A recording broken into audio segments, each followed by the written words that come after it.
حج کا پہلا مقصد ہے امتثال امر الہی، اللہ کے حکم کی تعمیل کرنا اور اپنے ذمے جو فریضہ ہے اس کو ادا کرنا، اور اس پر اس نے اجر بھی رکھا ہے۔ جس شخص نے حج کیا اور اس نے کوئی ایسا عمل نہ کیا جس سے منع کیا گیا، رفث اور فسوق، تو وہ جب واپس پلٹتا ہے تو ایسے ہوتا ہے جیسے ابھی ماں کے پیٹ سے جنم لیا ہو۔ اس کے سارے گناہ معاف کر دیے جاتے ہیں، اسے مستجاب الدعوات بنا دیا جاتا ہے۔ گھر پہنچنے سے پہلے حاجی جس کے لیے دعا کرے اللہ اس کی دعائیں اس کے حق میں بھی قبول فرماتا ہے۔ تو زندگی میں ایک مرتبہ حج فرض ہے، اور وہ بھی اس پر جو صاحب استطاعت ہے، اور اگر اللہ بار بار یا ہر بار نصیب فرمائے جب تک اس کی صحت استطاعت ہے تو یہ بھی ایک اچھی اور بہتر بات ہے۔ حج کا دوسرا مقصد رضا الہی کا حصول ہے، اور یہ حج کے علاوہ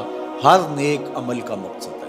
جو بھی ہم عمل کرتے ہیں اس کا مقصد اللہ کی رضا جوئی ہے۔ اگر اس کا مقصود تسکین نفس ہے، اس کا مقصود لوگوں پر اپنا تفوق ثابت کرنا ہے، حاجی کہلانے کے لیے حج کیا، یا کوئی اور مقصد تھا، تو پھر وہ حج نہیں ہوگا۔ ریا سارے عمل کو باطل کر دیتی ہے۔ اللہ کے محبوب علیہ السلام نے کسی عمل کو شرک نہیں کہا سوائے ریا سے، ریا کو شرک اصغر کہا گیا۔ تو حج کے سفر میں باقی اعمال خیر میں اپنے آپ کو ریا سے بچانا چاہیے، چونکہ اللہ قیامت کے دن جو ریاکار ہوگا اس سے کہے گا کہ جن کے لیے تو عمل کیے تھے، جن کے دکھلاوے کے لیے کیے تھے، ان کی جزا ان سے لے۔ تو آقا کریم نے فرمایا اللہ صرف اسی عمل کو قبول کرتا ہے جو اسی کے لیے کیا جائے۔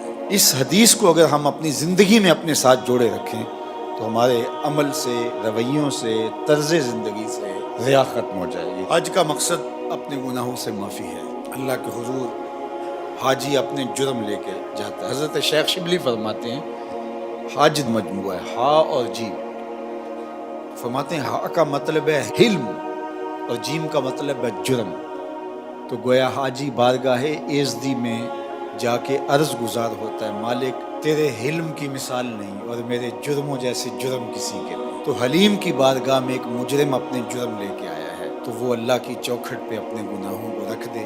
تو حج پھر ایک ایسا عمل ہے کہ جس کے نتیجے میں بندہ ایسے ہوتا ہے جیسے ابھی ماں کے پیٹ سے اس نے جنم لیا۔ تو گناہوں کی معافی کے لیے حج کیا جاتا ہے۔ حج کا ایک مقصد اجتماعیت کا عملی ظہور ہے۔ مسلمانوں کو اللہ تعالیٰ نے ایک اجتماعی زندگی عطا کی ہے، ایک معاشرت ہے، اسلامی معاشرہ، جس میں ہم محلے کی سطح پر 5 وقت مسجد میں جمع ہوتے ہیں، پھر علاقے کی سطح پر جمعۃ المبارک کے موقع پر 8 دن کے بعد ہم جمع ہوتے ہیں، پھر ہم شہر کی سطح پر سال میں 2 مرتبہ عیدین کے موقع پہ جمع ہوتے ہیں۔ یہ ہمارا اس سے بڑے سائز کا اجتماع ہے۔ اور پھر عالمی سطح پہ ہم پوری دنیا سے میدان عرفات میں، منی میں، مزدلفہ میں، حرم میں حج کے موقع پہ جمع ہوتے ہیں۔ تو یہ مسلمانوں کا عالمی اجتماعی نظم ہے، اور مسلمانوں کی شان و شوکت کا ظہور ہوتا ہے۔ اور اس میں اس کے ساتھ جڑا ہوا معاملہ جو خطبہ حج ہے، پوری دنیا سے نمائندہ اجتماع ایک جمع ہے، اور امام حج نے ان کو خطبہ دینا ہے۔ تو کیا وہ خطبہ رسمی ہوگا؟ مسلمانوں کا 200 ممالک سے نمائندہ اجتماع یہاں سامنے ہے، اور امام حج کی ذمہ داری یہ ہے کہ وہ رسمی کاغذ سے لفظ پڑھ کے چلا جائے گا؟